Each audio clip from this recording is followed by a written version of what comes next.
اعوذ باللہ من الشیطان الرجیم بسم اللہ الرحمن الرحیم۔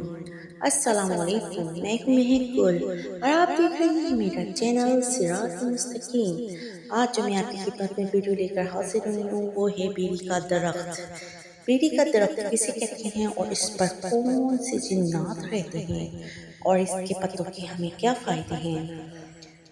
ویڈیو شروع کرنے سے پہلے اگر آپ ہمارے چینل سے مستفید ہیں تو ہمارے ساتھ آخر تک رہیے گا اور ہمارے چینل کو سبسکرائب کریں اور بیل آئیکن کو کلک ضرور کر لیں کیونکہ آنے والی ہر نئی ویڈیو آپ تک پہنچ سکے۔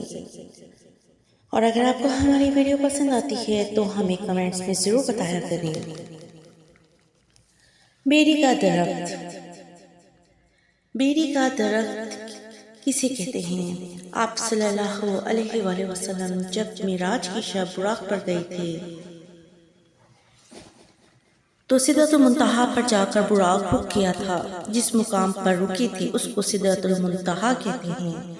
سدرۃ المنتہا بیری کے درخت کو کہتے ہیں اور اس کے پتے ہاتھی کے کانوں جتنے لمبے ہیں۔ بیری کے درخت پر نیک جنات رہتے ہیں جو اللہ کی عبادت کرتے ہیں، اس لیے بیری کے درخت میں اللہ نے شفا رکھی ہے۔ اس کے پتوں سے ہر جمعے کے روز غسل کرنا چاہیے، اس سے ساری بیماریاں دھلتی ہیں۔ اور بیری کے درخت کے نیچے فالتو کھڑا نہیں ہونا چاہیے اور نہ ہی زور زور سے ہنسنا چاہیے، یعنی کہکیا لگانا چاہیے۔ بیری کے درخت کے نیچے پیشاب نہیں کرنا چاہیے۔ اپنے بچوں کو کبھی بھی بیری کے درخت کے نیچے کھڑے ہو کر پیشاب نہیں کرنے دیں، نہ ہی وہاں باتیں کرنے دیں، نہ ہی ہنسنے دیں،